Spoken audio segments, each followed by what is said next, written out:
안녕하세요. 원예치료 강사 이영순입니다. 여러분 만나 뵙게 되어서 반갑습니다.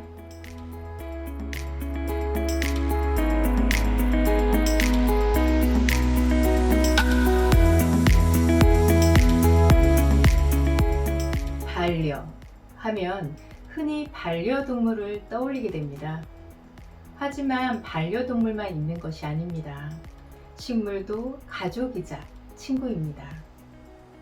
반려식물들은 함께 생활하면서 내 이야기를 묵묵히 들어주고 이해하면서 위안을 주는 매력이 있습니다.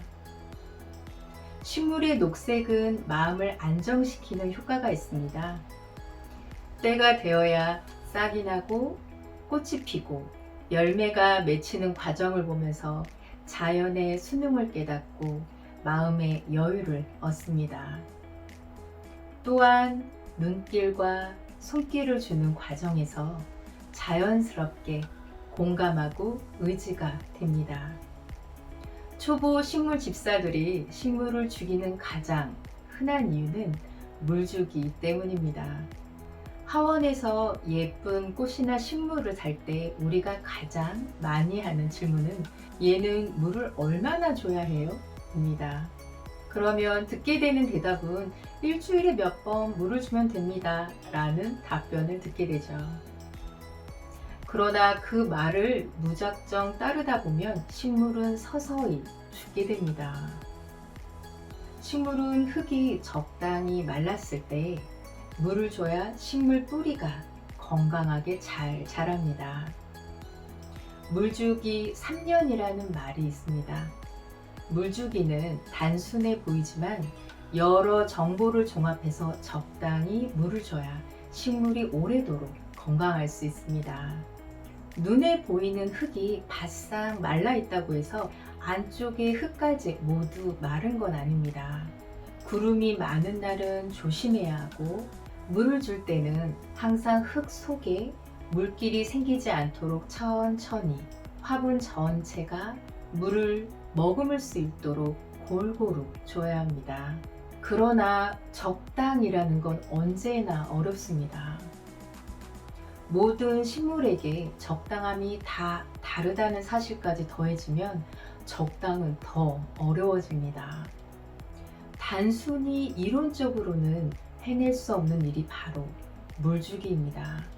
흙이 말랐을 때 물을 주면 좋다고들 하지만 그 말랐을 때의 정확한 기준을 알려주는 곳은 없습니다.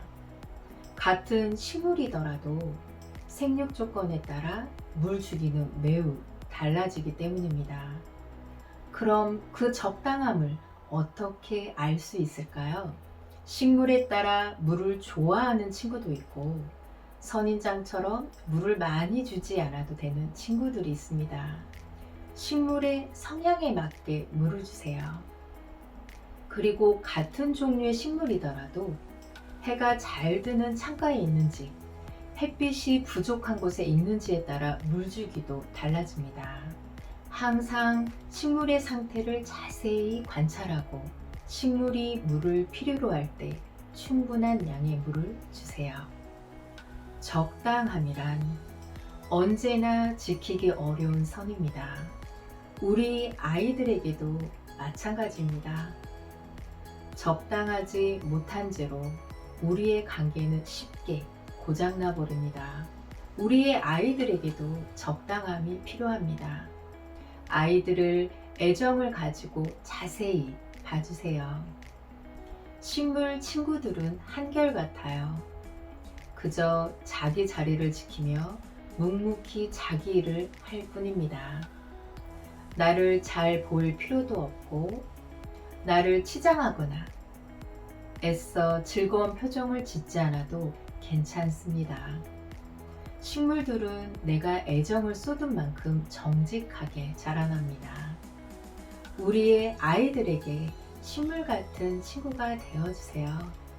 우리의 아이들을 쉬었다 갈 수 있게 해주는 편안한 존재가 되어주세요.